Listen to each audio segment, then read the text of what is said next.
Alright, so a long time ago I figured out how to pinpoint where the flapper, if you have a flapper valve leak and you can hear it but you don't know which flapper it's coming from, you can pinpoint it by, like, if you got good dexterity where you can hold down each one of the flappers, right? But when you do that, you gotta also have your thumb in your thumb strap. Be careful not to knock your flapper around, because that's just a bad thing. So what you do is just play the bass note,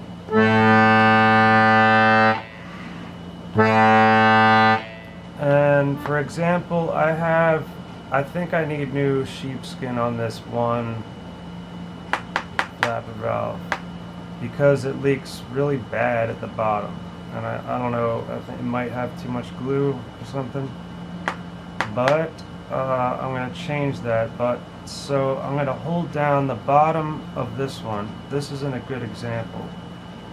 This one doesn't leak when I hold, yeah, it doesn't leak as bad. So see how slowly that moves, right? Now I'm going to bounce it around a bit, let it loosen up there, and then do it again.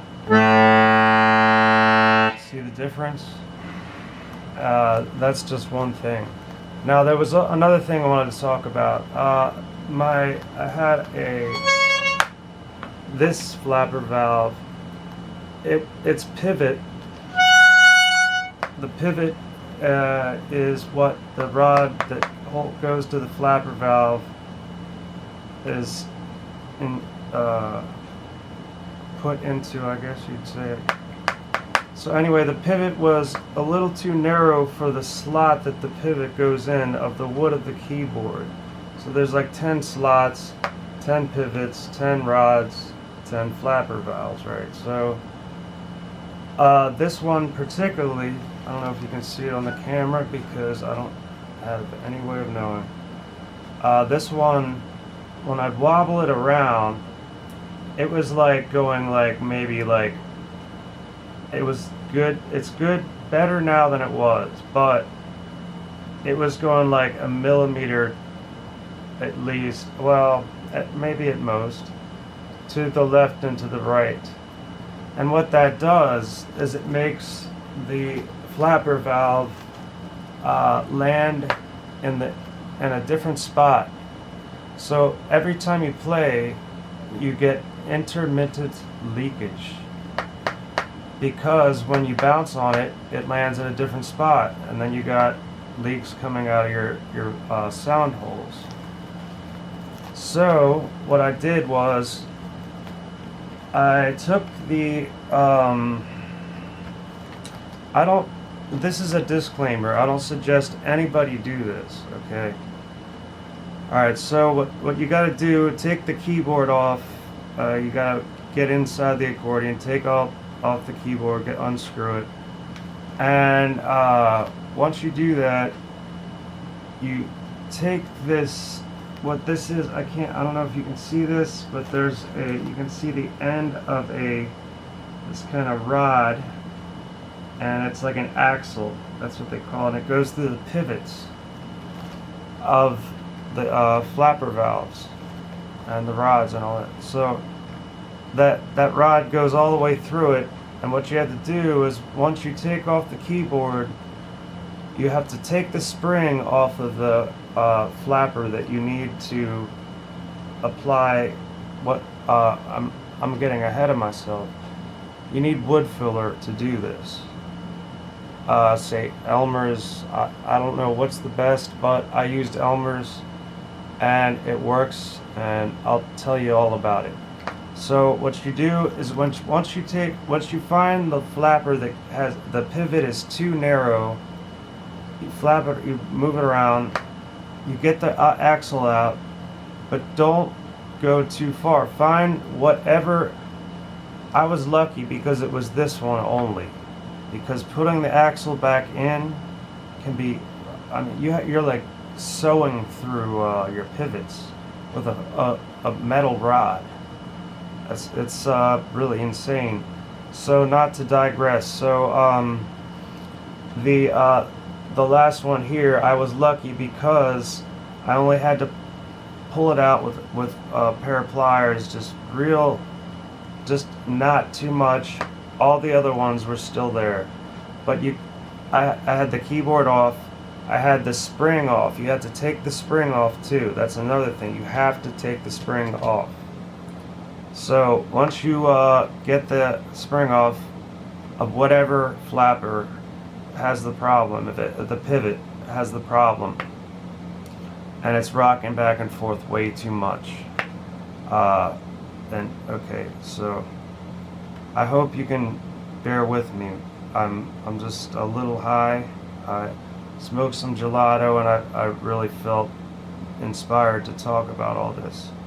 So what you got to do once you get the rod out to the point where you can pull the thing, once the rod is out of the pivot, you can pull the rod up with the pivot, so you can, it's actually exposed. You can, I can't explain it without showing it to you, but you can pull this pivot upward, and the button will sink down into the part of the button board.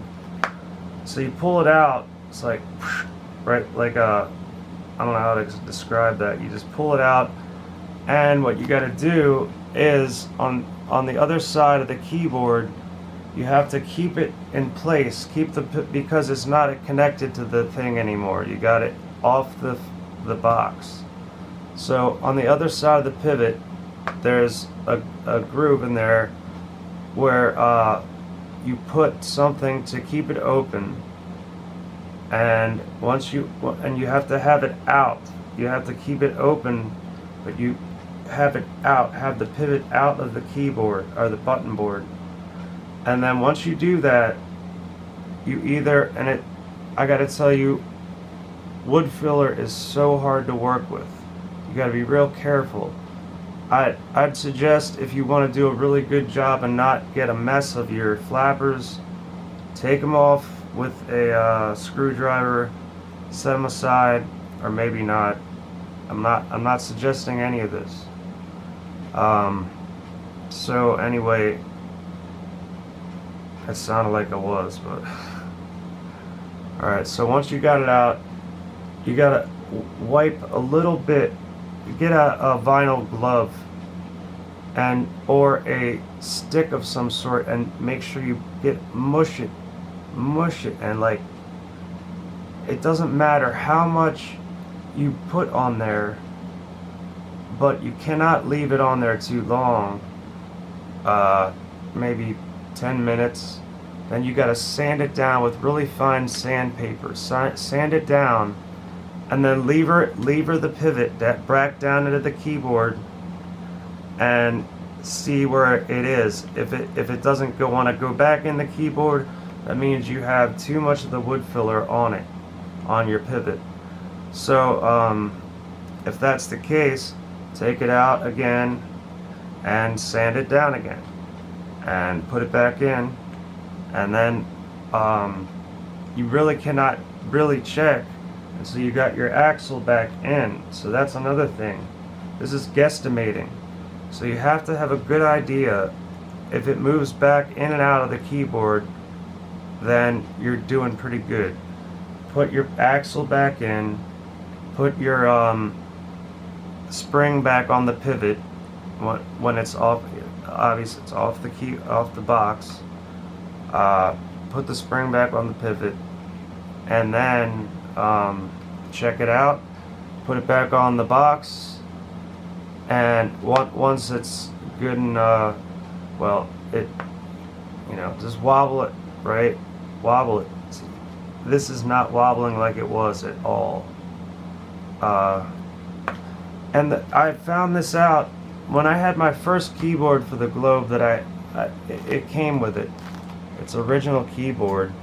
What I did, and I have a video of this, I took, and it's crazy, I did the same thing, except with that, I used pieces of cigarette cardboard, I, and I sanded it down, and it's really not nearly as good. That keyboard, it still works. Well, I wouldn't want to use it anymore because it's not nearly as good as a handmade Louisiana keyboard. Anyway, sorry for all the rambling. I hope you're well.